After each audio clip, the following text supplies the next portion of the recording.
Bisa dibilang Wuling itu memang ahli dalam membuat mobil yang value for money-nya baik, teman-teman. Mereka kerap kali menjual mobil dengan kelas yang tinggi tapi harga yang lebih rendah.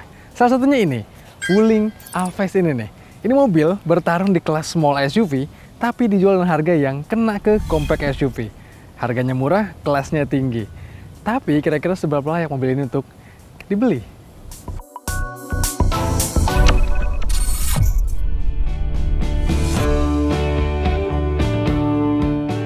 Dari awal peluncuran mobil ini di IMS 2023, kami langsung tahu teman-teman, satu hal atau satu kata yang menggambarkan mobil ini adalah dari value for money-nya. Bayangkan, ini mobil yang dimensinya dan mesinnya beririsan dengan Honda HR-V, Hyundai Creta, Toyota Yaris Cross, Suzuki Grand Vitara, Mitsubishi X-Force, Chery Omoda, apalagi Kia Seltos. Banyak banget di kelas small SUV yang bertarung untuk mendapatkan pasar.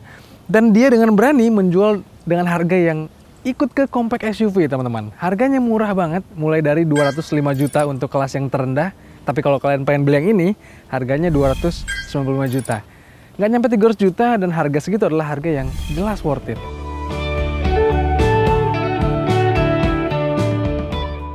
Dari harga, oke lah, checklist teman-teman. Wuling Alphest ini layak buat dibeli. Tapi bagaimana dengan hal yang subjektif dari desainnya? Menurut kami, desainnya not bad, teman-teman. Untuk sebuah mobil yang bermain di kelas small SUV, dia punya karakter yang kuat sebagai mobil yang elegan. Itu kenapa banyak part-part chrome di mobilnya. Dan juga ini detailnya keren, teman-teman. Ada dot-dot gini ya.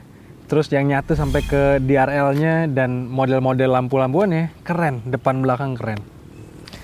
Lalu, hal lain, kalian jangan sinis dulu teman-teman. Ngelihat peleknya yang ukurannya hanya 16 inci, sementara kompetitornya banyak yang bermain di 17 inci. Tapi menurut kami, dengan profil ban yang tebal, bannya dari GT Radial BTW, dan ini tampilannya jadi kelihatan elegan, sesuai dengan konsepnya. Lalu, kalau dari samping, kelihatan juga ada roof rail di sini yang asli. Sehingga kalau kita merasa kurang akomodasinya, tinggal pasang roof bar dan bawa barang lebih. Secara umum, desain mobil ini lagi-lagi menurut kami sih not bad.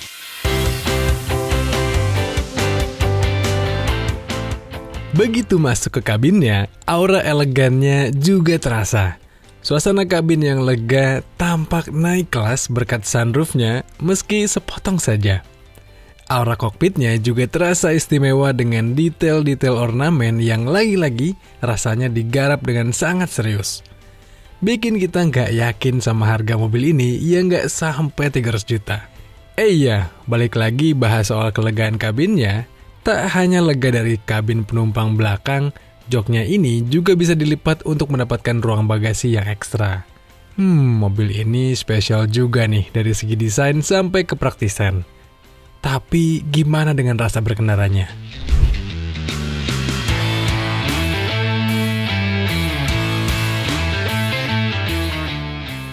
Saya sebenarnya udah pernah ngetes mobil ini dan pada saat pengetesan dinamis itu di sesi peluncurannya, saya sempat menilai mobil ini tuh enak, teman-teman. Lalu apakah penilaian saya berubah ketika mobil ini dites dalam jangka panjang? Mari saya ceritakan. Hal pertama yang bisa langsung saya notice ketika mobil ini dipakai di jalan raya, dipakai di keseharian adalah mobil ini tuh punya kekedapan kabin yang sangat-sangat baik. Di kelasnya, jarang teman-teman ada kompetitor yang bisa menyamai isolasi suara sebaik Wuling ini, teman-teman.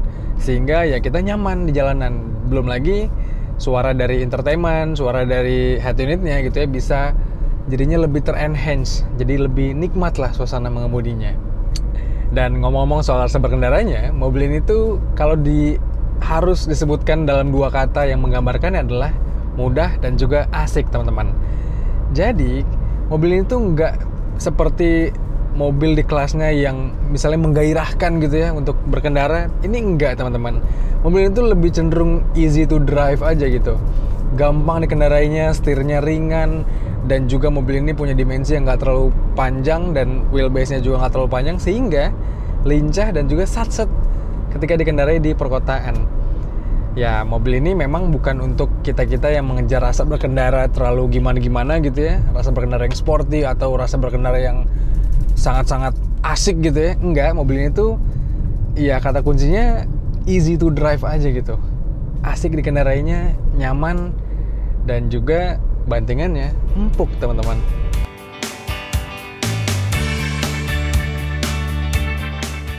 Bicara soal bantingannya, Alphest ini mengesankan sekali untuk sebuah mobil harian. Melewati berbagai kontur jalan rasanya tetap nyaman dengan shocknya yang empuk. Di sisi lain, body rollnya ada terasa tipis saat kita paksa mobil ini untuk bermanuver. Tapi siapa sih yang mau galugalan di jalan pakai mobil yang family friendly kayak gini? Iya, ada satu hal lagi yang bisa menurut kami perlu jadi catatan, yaitu visibilitas. Sayang sekali pilar A yang besar ini membuat pandangan cukup terganggu.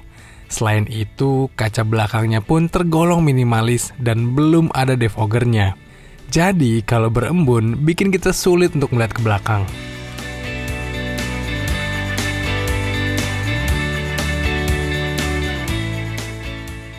Oke lah, untuk impresi berkendara, checklist teman-teman. Mobilnya enak. Lantas bagaimana dengan dapur pacunya? Impresi kami nggak berubah teman-teman sejak awal pengetesannya. Kami suka dengan karakter mobil ini yang mesinnya itu ya bisa dibilang cukup tengah-tengah aja gitu. Wuling itu nggak membuat mobil ini serta-merta untuk mobil yang performa tinggi ataupun berperforma. Enggak teman-teman. Mereka percaya kepada mesin 1200 cc yang mesinnya cukup umum di jajaran wuling-wuling lainnya gitu ya. Mesinnya bertenaga hanya 105 horsepower dan torsi juga sekitar 143 Nm, yang artinya di kelasnya bisa dibilang ini mesin yang nggak bisa bicara banyak dari segi tenaga dan torsi. Masih banyak rival-rival lain di kelasnya yang lebih buas tenaganya. Dan menurut kami itu bukan orientasi Wuling teman-teman. Wuling itu nggak ngebuat mobil ini untuk kebut-kebutan di jalan raya gitu ya. Mereka emang ngebuatnya untuk mobil yang menyenangkan dan juga nyaman aja dipakainya, gampang dipakainya gitu ya. Sehingga ya untuk urusan akselerasi, untuk urusan figur tenaga, untuk urusan karakter buasnya gitu ya, ya itu nggak bisa didapatkan di mobil ini. Oh iya teman-teman, satu hal lagi yang perlu jadi catatan adalah mobil ini yang tadi kita bilang ya, akselerasinya kurang baik, performanya juga nggak sebegitu mengesankan.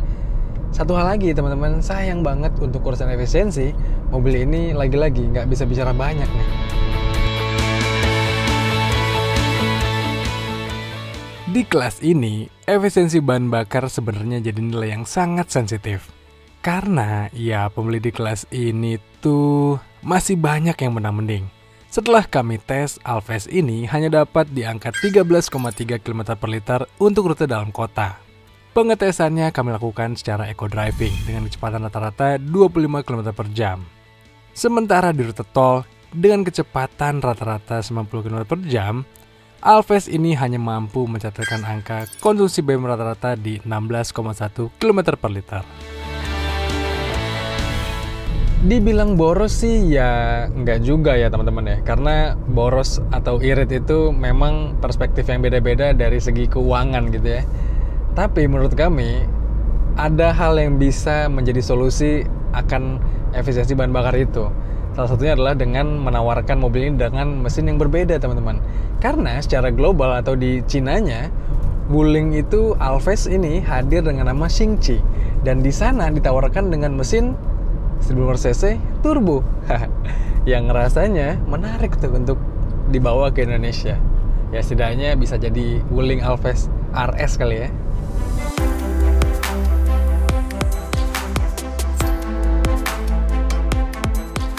Setelah mengetes dalam jangka panjang, kita jadi tahu dan kita bisa rangkum apa aja kelebihan dan kekurangan dari mobil ini.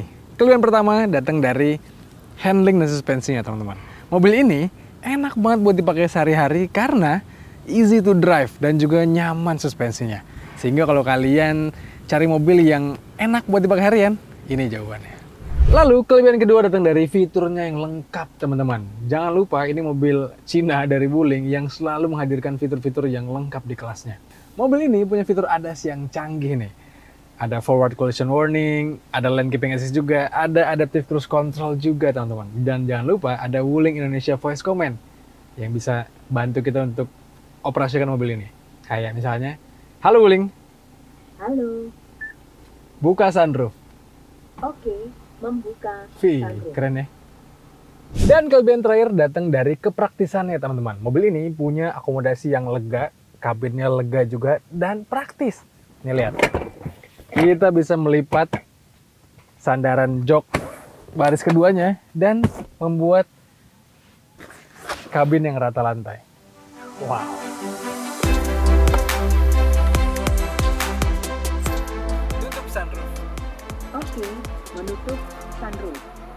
Setelah kita rangkum kelebihannya, mari kita rangkum juga kekurangannya. Dan yang pertama datang dari ini nih, fitur di head unitnya ini, Wuling entah kenapa sampai sekarang masih belum bisa disambungkan ke Apple CarPlay dan Android Auto, teman-teman. Padahal menurut saya itu adalah fitur berkendara yang paling seamless nih. Karena Wuling ini sebenarnya bisa untuk disambungkan lewat aplikasi tertentu lah yang bisa memindahkan atau mirroring layar handphone ke head unit ini. Tapi menurut kami distraksinya terlalu tinggi sehingga agak bahaya sebenarnya. Dan kekurangan kedua datang dari mesinnya, teman-teman. Entah kenapa ini adalah mesin yang harusnya bisa lebih irit lagi ya, teman-teman ya. Ini mesin 1500 cc dipasangkan ke bodi yang cukup small, cukup compact, tapi sayang akselerasinya dan juga efisiensi bahan bakarnya nggak sebaik rival-rivalnya. Dan kekurangan terakhir datang dari mobil yang kami tes kali ini, teman-teman. Nggak tahu ini terjadi di semua lini Alphest atau ini aja, tapi semoga ini aja ya. Karena ini joknya udah melar nih, teman-teman. Belum nyampe atau lebih dari 15.000 km ya. Pemakaian baru sebentar, mobil baru juga. Dan ini nih, ketika saya buka tutup pintu, tuh ada suara kayak gini nih, dan ganggu banget ya. Padahal ini handle untuk narik nih, tapi harusnya bisa lebih baik lagi nih build quality-nya. Kehadiran Alphest ini di pertarungan small SUV memang menjadi pembeda yang sangat mencolok. Apalagi karena harga jual dan segala kelebihan yang ia tawarkan. Mobil ini pas buat kalian mencari small SUV dengan kepraktisan yang baik, kenyamanan bantingannya, hingga harga jual yang terjangkau. Tapi, kalau kalian mencari mobil yang punya rasa berkendara yang menyenangkan, bantingan yang lebih sporty, hingga mesin yang lebih cekatan dan irit, ada beberapa opsi lain di kelas ini. Lalu kalau ditanya apakah mobil ini layak untuk dibeli atau enggak, jelas menurut kami layak sekali, teman-teman. Dengan harga jual yang bisa dibilang sangat-sangat kompetitif ya, dan juga terjangkau atau murah, mobil ini, Wuling Alphest ini menawarkan banyak sekali kelebihan yang rasanya patut menjadi pertimbangan. Tapi menurut kalian gimana? Coba kalian sampaikan pendapat kalian di komentar video kali ini. Dan seperti biasa, teman-teman, jangan lupa untuk baca ulasan lebih lengkapnya di kanal Detik Oto. Dan juga tonton video dari kami di kanal 20 Detik dan juga kanal YouTube Detik Oto. Jangan lupa untuk kalian subscribe juga. Kalau gitu, teman-teman, sekian aja. Saya pamit, stay safe dan bye-bye.